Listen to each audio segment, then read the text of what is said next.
नमस्कार, जोहार। स्वागत है आपका डिजिटल झारखंडी समाचार में। चलिए झारखंड की आज की बड़ी और सभी महत्वपूर्ण खबरों पर बात करते हैं, पर उससे पहले आपसे छोटी सी अनुरोध है कि कृपया वीडियो को एक प्यारा सा लाइक अवश्य कर दीजिएगा, क्योंकि आपका एक लाइक करना ही हमारे मेहनत का फल होता है। तो चलिए शुरुआत करते हैं झारखंड की आज की पहली और बड़ी खबर से।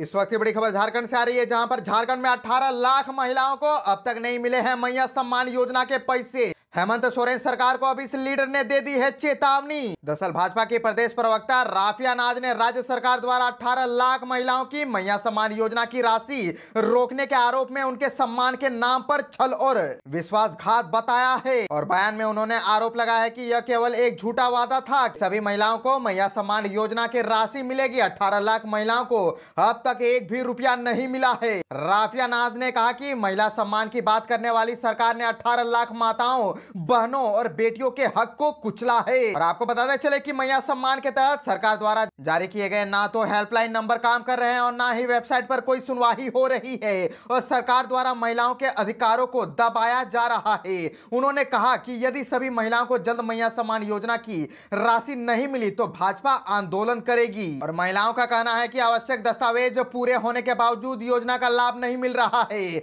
जिससे उनमें आक्रोश व्याप्त हो गया है। प्रखंड कार्यालय में सुबह से ही महिलाओं की लंबी कतारें लगती दिख रही है, और कई महिलाओं ने शिकायत की थी कि अधिकारियों द्वारा बार बार नए दस्तावेज की मांग की जा रही है, जबकि वे पहले ही सभी आवश्यक कागजात जमा कर चुकी है। हालांकि उन्होंने आश्वासन दिया है कि सभी योग्य लाभार्थियों को योजना का लाभ दिया जाएगा और प्रक्रिया को जल्द से जल्द पूरा किया जाएगा।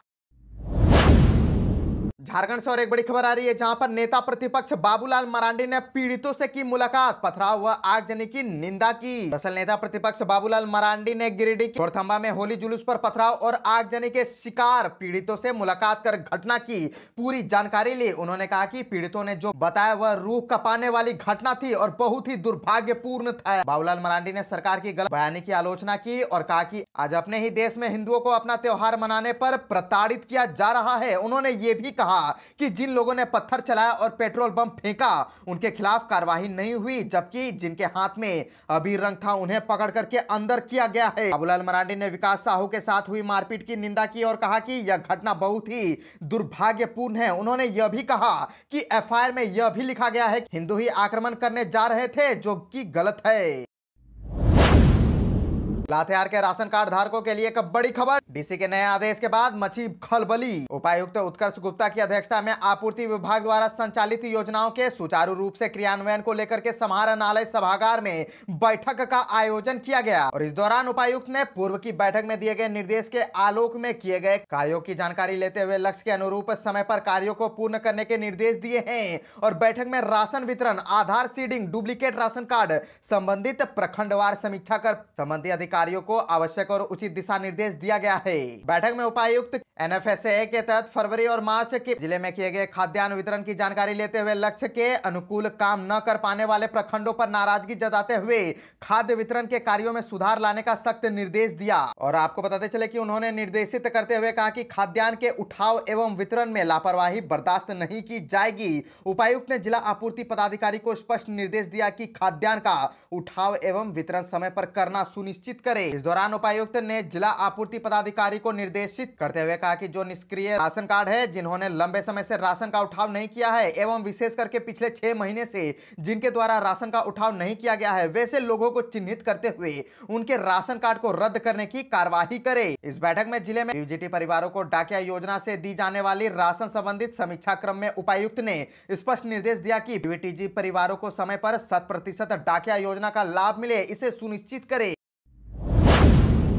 झारखंड से और एक बड़ी खबर आ रही है, जहां पर झारखंड में भाई बहन समेत 4 बच्चे जिंदा जल गए। पुआल में खेल रहे थे सभी। दरअसल झारखंड में 4 बच्चे जिंदा जल गए हैं। ये बच्चे पुआल में खेल रहे थे। घटना पश्चिमी सिंहभूम जिले के जगन्नाथपुर थाना क्षेत्र में हुई है। पुलिस ने बताया कि थाना क्षेत्र के गीतीलिपि गांव में पुआल के घर में आग लग गई, जिसकी चपेट में आने से भाई बहन समेत 4 बच्चे जिंदा जल गए। सभी बच्चे पुआल में ही खेल रहे थे। घटना करीब सुबह 10 बजे की है। पुलिस मौके पर पहुंच गई और बुरी तरह से जल चुके सभी बच्चों के शवों को निकालने के बाद पोस्टमार्टम के लिए भेज दिया गया। और घटना की सूचना मिलते ही एसडीओ महेंद्र छोटन उराव, प्रखंड विकास पदाधिकारी सत्यम कुमार, अचल अधिकारी मनोज मिश्रा संग कई और समेत पहुंचे। और एक साथ 4 मासूमों की मौत। घटना से पूरे इलाके में शोक की लहर है। जिस गांव में घटना हुई उड़ीसा की सीमा से सटा है। शुरुआती जानकारी के मुताबिक गांव में लगे पुआल के ढेर पर बच्चे खेल रहे थे, तभी पुआल में आग लग गई और सभी इसकी चपेट में आ गए।